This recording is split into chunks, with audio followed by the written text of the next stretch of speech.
Francisco Cândido Xavier, No Mundo Maior, quinto livro da coleção A Vida no Mundo Espiritual, ditado pelo Espírito André Luiz. Quarto capítulo, Estudando o Cérebro, primeira parte. Com a mão fraterna espalmada sobre a fronte do enfermo, como a transmitir-lhe vigorosos fluidos de vida renovadora, Calderaro esclareceu-me bondoso. Há 20 anos, aproximadamente, este amigo pôs fim ao corpo físico do seu atual verdugo, num doloroso capítulo de sangue. Iniciei o serviço de assistência a ele só há 3 dias. No entanto, já me inteirei da sua comovente história. Dirigiu compassivo olhar ao algoz desencarnado e prosseguiu.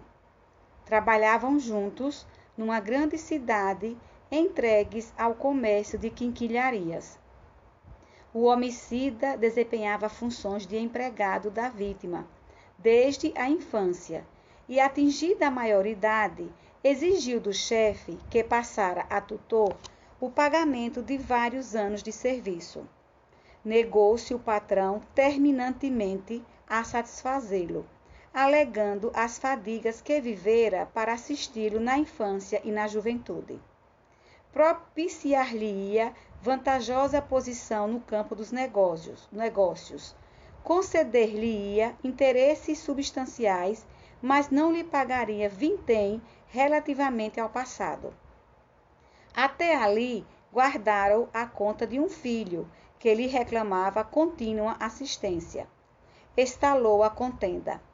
Palavras rudes, trocadas entre vibrações de cólera, inflamaram o cérebro do rapaz, que no auge da ira o assassinou, dominado por selvagem fúria. Antes, porém, de fugir do local, o criminoso correu ao cofre, em que se amontoavam fartos pacotes de papel-moeda, retirou a importância vultuosa a que se supunha com direito, deixando intacta regular fortuna que despistaria a polícia no dia imediato. Efetivamente, na manhã seguinte, ele próprio veio à casa comercial, onde a vítima pernoitava, enquanto a pequena família fazia longa estação no campo, e, fingindo preocupação ante as portas cerradas, convidou um guarda a segui-lo, a fim de violarem ambos uma das fechaduras. Em poucos momentos espalhava-se a notícia do crime. No entanto, a justiça humana, emalhada nas habilidades do delinquente, não conseguiu esclarecer o problema na origem. O assassino foi pródigo nos cuidados de salvaguardar os interesses do morto. Mandou selar cofres e livros. Providenciou arrolamentos laboriosos. Requisitou amparo das autoridades legais para minucioso exame da situação. Foi verdadeiro advogado da viúva e dos 2 filhinhos do tutor falecido, os quais, mercê de seu devotamento, receberam substanciosa herança. Pranteou a ocorrência como se o desencarnado lhe fosse pai. Terminada a questão, com a inanidade do aparelho judiciário diante do enigma, retirou-se discreto para grande centro industrial, onde aplicou os recursos econômicos em atividades lucrativas. O mentor estampou diferente brilho no olhar, fez pequena pausa e acrescentou: conseguiu ludibriar os homens, mas não pôde iludir a si mesmo. A entidade desencarnada, concentrando a mente na ideia de vingança, passou perseverante a segui-lo. Aferrou-se-lhe a organização psíquica à maneira de era sobre muro viscoso. Tudo fez o homicida para atenuar-lhe o assédio constante. Desdobrou-se nos empreendimentos materiais, ansiando o esquecimento de si mesmo, e pondo em prática iniciativas que lhe fizeram afluir ao cofre enormes quantias, valorizando-lhe os títulos bancários. observando, entretanto, que os altos patrimônios econômicos não lhe arrefeciam a intranquilidade e o sofrimento inconfessáveis, deu-se pressa em casar, aflito por sossegar o próprio íntimo. Desposou uma jovem de alma extremamente elevada à zona superior da vida humana, a qual lhe deu 5 filhinhos encantadores. No clima espiritual da mulher escolhida, conseguiu, de certo modo, equilibrar-se, conquanto a vítima nunca o largasse. Ocasiões houve em que se engolfava nas mais cruéis depressões nervosas, assaltado por estranhos pesadelos aos olhos dos familiares.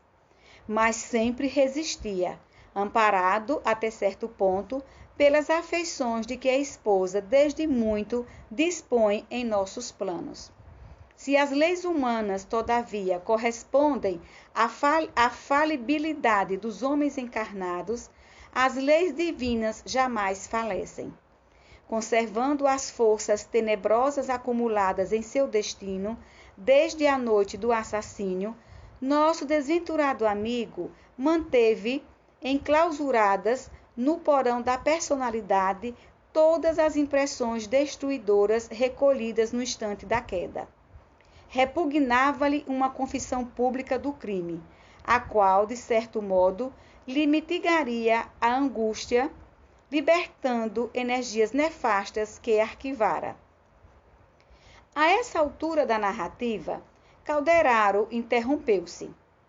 Tocou a zona do córtex e prosseguiu. A mente criminosa, assediada pela presença invariável da vítima, a perturbar-lhe a memória, passou a fixar-se na região intermediária do cérebro, porque a dor do remorso não lhe permitia fácil acesso à esfera superior do organismo perispirítico, onde os princípios mais nobres do ser erguem o santuário de manifestações da consciência divina. Aterrorizado pelas recordações, transia-o irreprimível pavor em face dos juízos conscienciais. Por outra parte, cada vez mais interessados em assegurar a felicidade da família, seu único oásis no deserto escaldante das escabrosas reminiscências, o infeliz, então respeitado por força da posição social que o dinheiro lhe conferia, embrenhou-se em atividade febril e ininterrupta, vivendo mentalmente na região intermediária do cérebro, em caráter quase exclusivo. Só sentia alguma calma agindo e trabalhando, de qualquer maneira, mesmo desordenadamente. Intentava a fuga através de todos os meios a seu alcance. Deitava-se extenuado pela fadiga do corpo, levantando-se no dia seguinte, abatido e cansável de inutilmente duelar com o perseguidor invisível nas horas de sono. Em consequência, provocou o desequilíbrio da organização perispiritual, o que se refletiu na zona motora, implantando o caos orgânico. Fez característico movimento com o indicador e acentuou. Repara os centros corticais. Contemplei, admirado, aquele maravilhoso mundo microscópico. As células piramidais, distinguindo-se pelo tamanho, diziam da importância das funções que lhes impediam no laboratório das energias nervosas.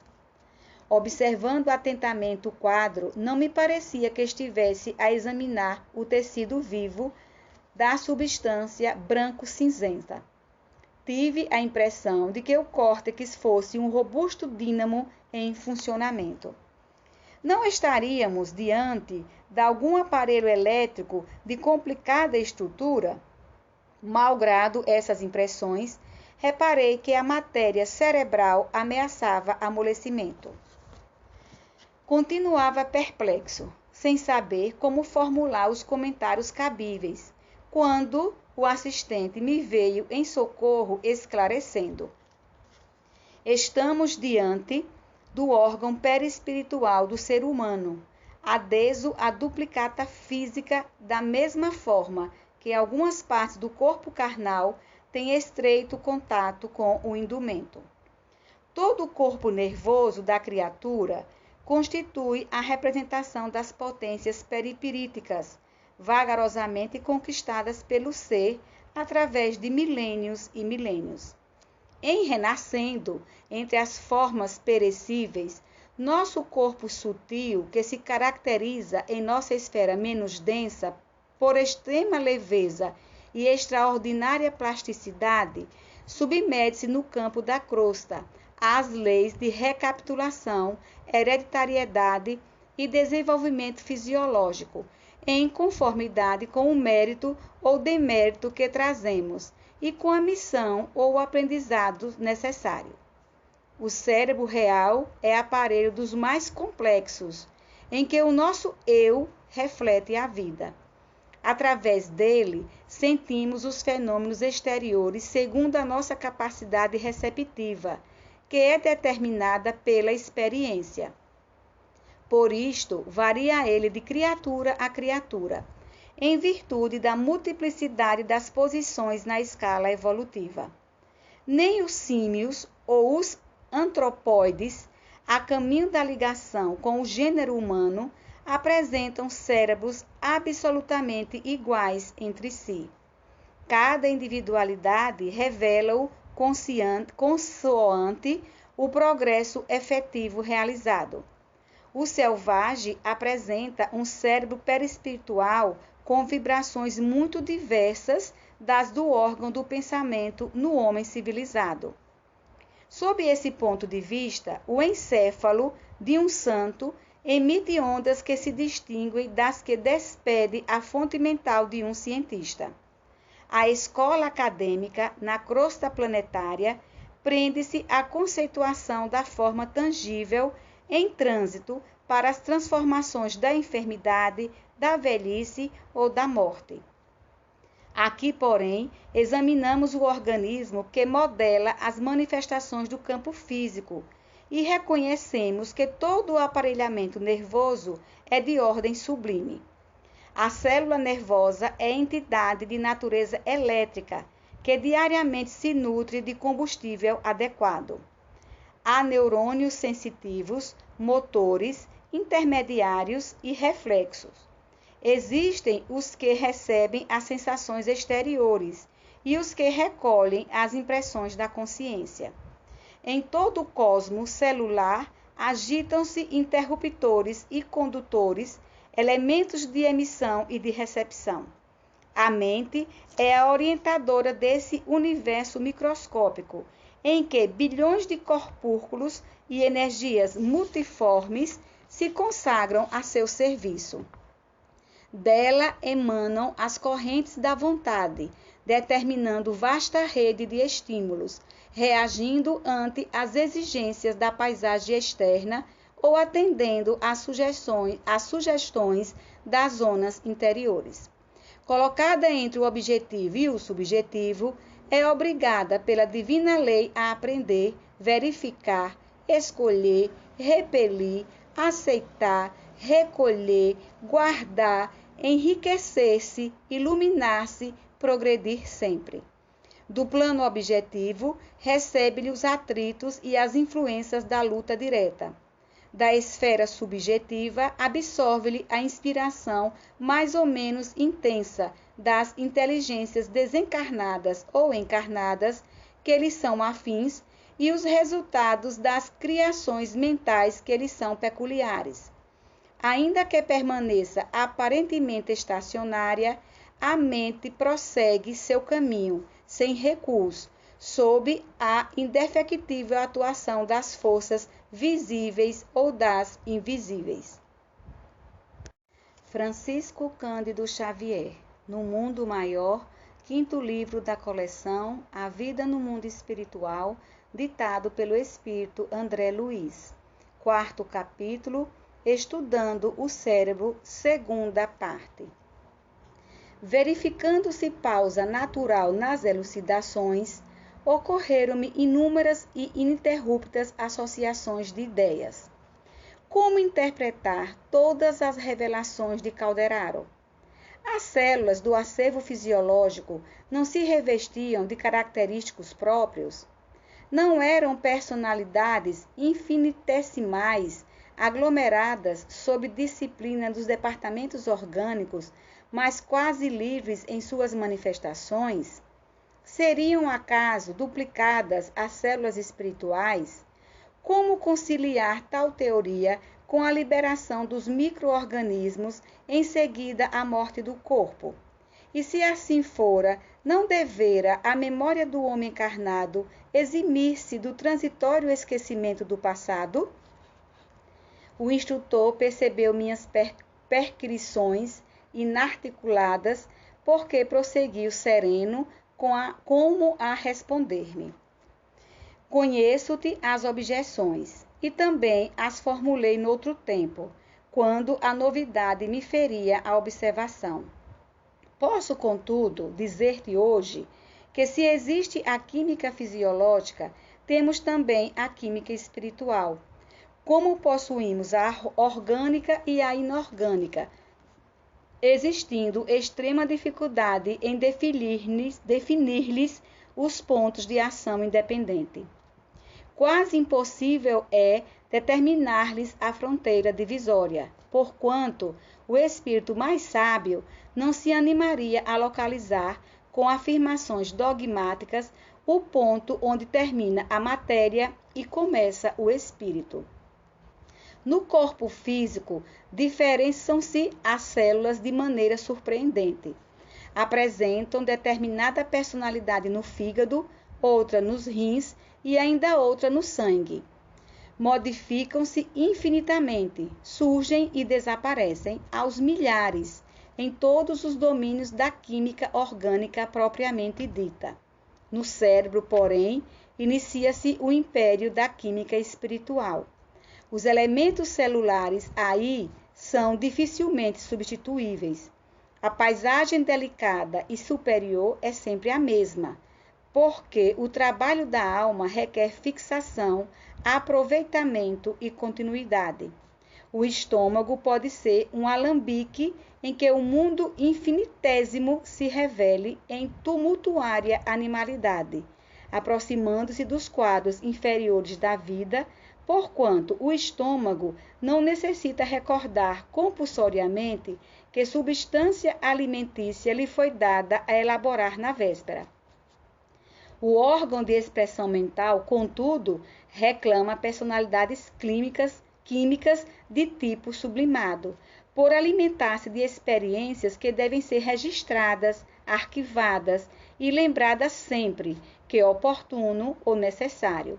Intervém, então, a química superior, dotando o cérebro de material insubstituível em muitos departamentos de seu laboratório íntimo. Interrompeu-se o assistente por alguns segundos, como a dar-me tempo para refletir. Em seguida, continuou atencioso. Na verdade, não há nisso mistério algum. Voltemos aos ascendentes em evolução. O princípio espiritual acolheu-se no seio tépido das águas através dos organismos celulares que se mantinham e se multiplicavam por scissiparidade. Em milhares de anos, fez longa viagem na esponja, passando a dominar células autônomas, impondo-lhes o espírito de obediência e de coletividade na organização primordial dos músculos. Experimentou longo tempo antes de ensaiar os alicerces do aparelho nervoso na medusa, no verme, no batráquio, arrastando-se para emergir do fundo escuro e lodoso das águas, de modo a encetar as experiências primeiras ao sol meridiano. Quantos séculos consumiu, revestindo formas monstruosas, aprimorando-se aqui e ali, ajudado pela interferência indireta das inteligências superiores. Impossível responder por enquanto.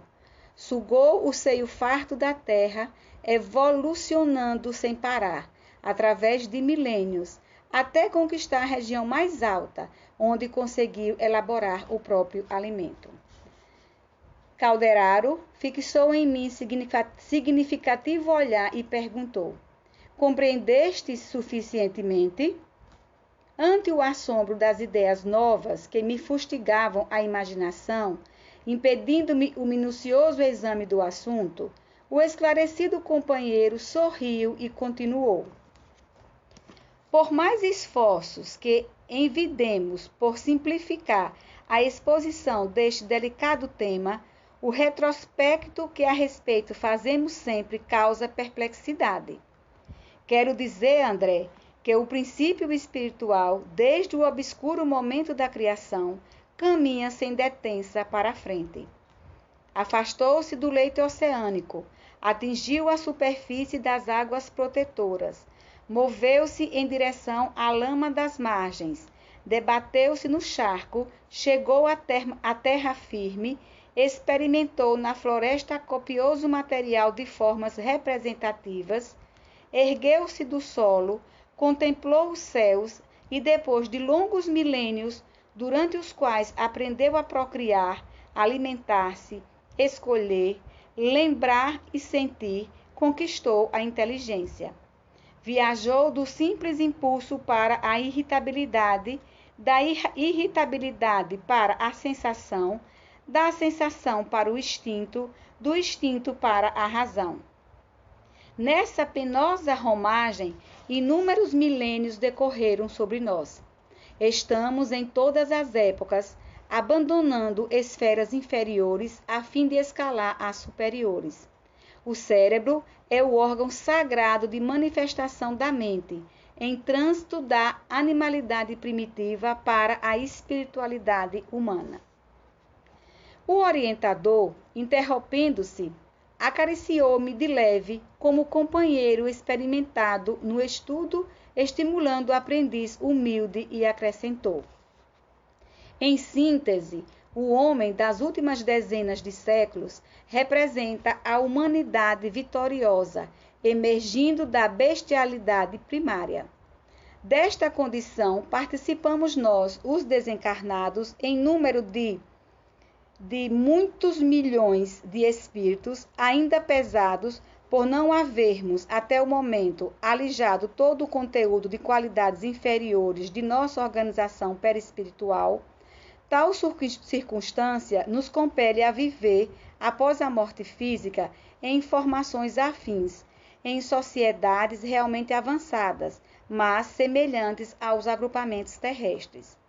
Oscilamos entre a liberação e a reencarnação, aperfeiçoando-nos, burilando-nos, progredindo até conseguir, pelo refinamento próprio, o acesso a expressões sublimes da vida superior, que ainda não nos é dado compreender. Nos dois lados da existência em que nos movimentamos, e dentro dos quais se encontram o nascimento e a morte do corpo denso, como portas de comunicação, o trabalho construtivo é a nossa bênção, aparelhando-nos para o futuro divino. A atividade, na esfera que ora ocupamos, é para quantos se conservam quites com a lei, mas rica de beleza e de felicidade, pois a matéria é mais rarefeita e mais obediente às nossas solicitações de índole superior. Atravessado, contudo, o rio do renascimento, somos surpreendidos pelo duro trabalho de recapitulação para a necessária aprendizagem. Por lá, semearemos para colher aqui, aprimorando, reajustando e embelezando, até atingir a messe perfeita, o celeiro farto de grãos sublimes, de modo a nos transferirmos aptos e vitoriosos para outras terras do céu. Não devemos acreditar, porém, quanto aos serviços de resgate e de expiação, que a esfera carnal seja a única capaz de oferecer o bendito ensejo de sofrimento áspero redentor. Em regiões sombrias, fora dela, quais não podes ignorar, há oportunidade de tratamento expiatório para os devedores mais infelizes que voluntariamente contrariam perigosos débitos para com a lei. Verificou-se breve pausa, que não interrompi, considerando a inconveniência de qualquer indagação de minha parte. Calderaro, todavia, continuou solícito.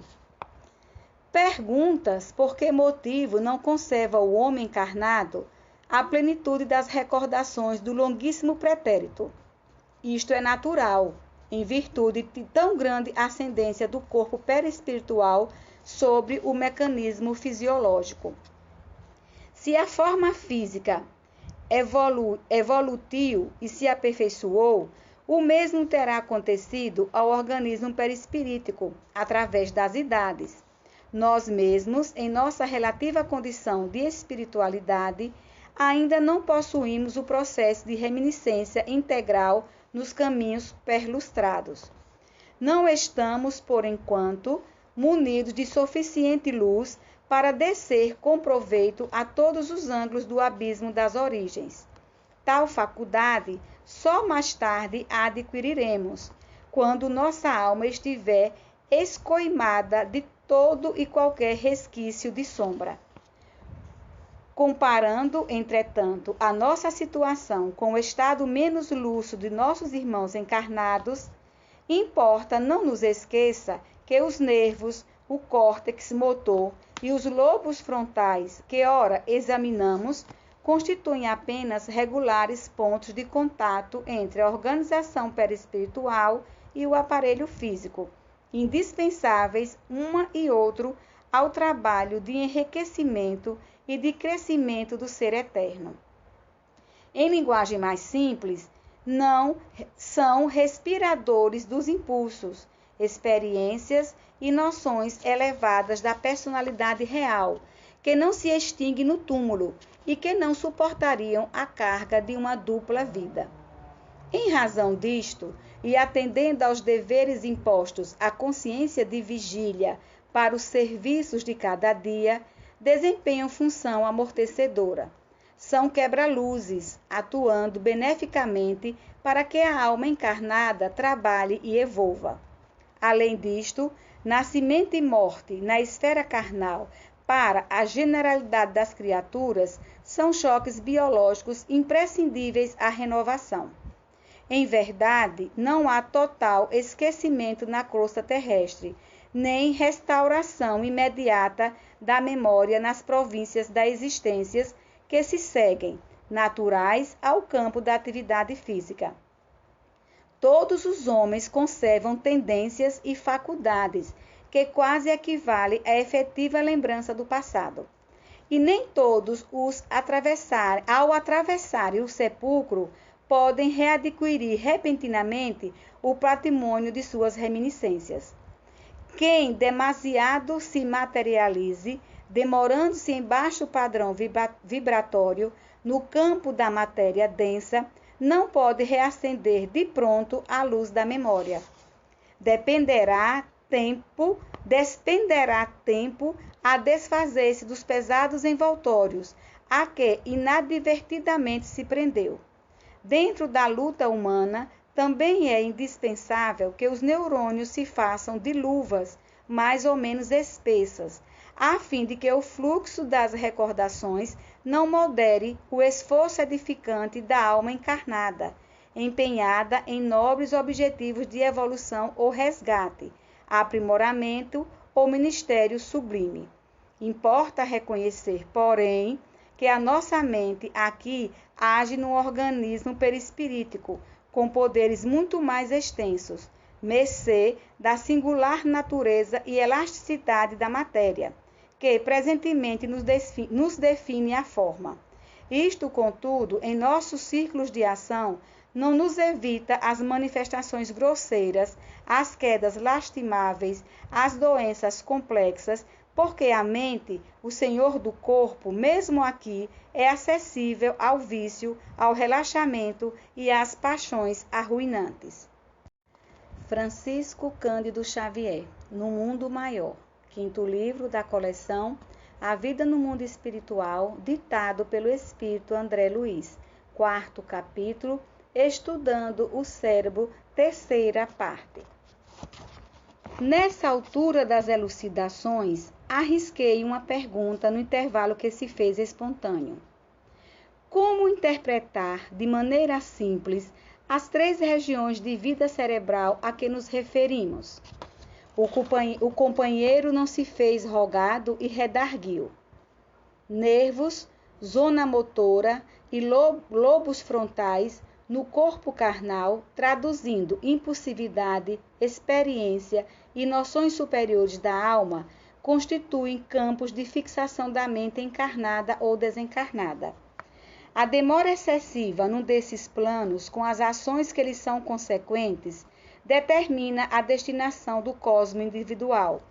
A criatura, estacionária na região dos impulsos, perde-se no labirinto de causas e efeitos, desperdiçando tempo e energia. Quem se entrega de modo absoluto ao esforço maquinal, sem consulta ao passado e sem organização de bases para o futuro, mecaniza a existência, destituindo-a de luz edificante.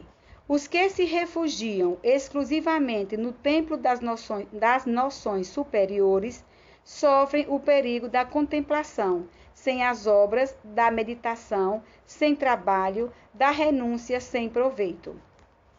Para que nossa mente prossiga na direção do alto, é indispensável se equilibre, valendo-se das conquistas passadas para orientar os serviços presentes e amparando-se ao mesmo tempo na esperança que flui cristalina e bela da fonte superior de idealismo elevado. Através dessa fonte, ela pode captar do plano divino as energias restauradoras, assim construindo o futuro santificante.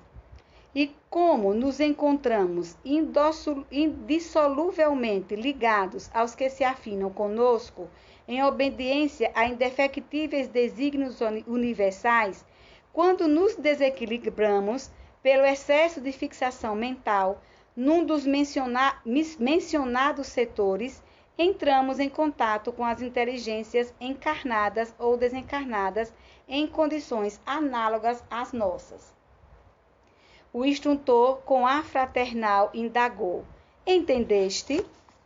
Respondi afirmativamente, possuído de sincera alegria, porque afinal assimilara a lição. Calderaro fez aplicações magnéticas sobre o crânio do enfermo, envolvendo em fluidos benéficos, e disse-me após longa pausa: temos 2 amigos de mente fixada na região dos instintos primários. O encarnado, depois de reiteradas vibrações no campo de pensamento, em fuga da recordação e do remorso, arruinou os centros motores, desorganizando também o sistema endócrino e perturbando os órgãos vitais. O desencarnado converteu todas as energias em alimento da ideia de vingança, acolhendo-se ao ódio em que se mantém foragido da razão e do altruísmo. Outra seria a situação de ambos se houvessem esquecido a queda, reerguendo-se pelo trabalho construtivo e pelo entendimento fraternal no santuário do perdão legítimo. O assistente deixou perceber novo brilho nos olhos percussientes e acrescentou: segundo verificamos, Jesus Cristo tinha sobradas razões recomendando-nos o amor aos inimigos e a oração pelos que nos perseguem e caluniam. Não é isto mera virtude, senão princípio científico de libertação do ser, de progresso da alma, de amplitude espiritual. No pensamento residem as causas. Época virá em que o amor, a fraternidade e a compreensão, definindo estados do espírito, serão tão importantes para a mente encarnada quanto o pão, a água, o remédio. É questão de tempo. Lícito é esperar sempre o bem, com o otimismo divino. A mente humana, de maneira geral, ascende para o conhecimento superior, apesar de por vezes parecer o contrário.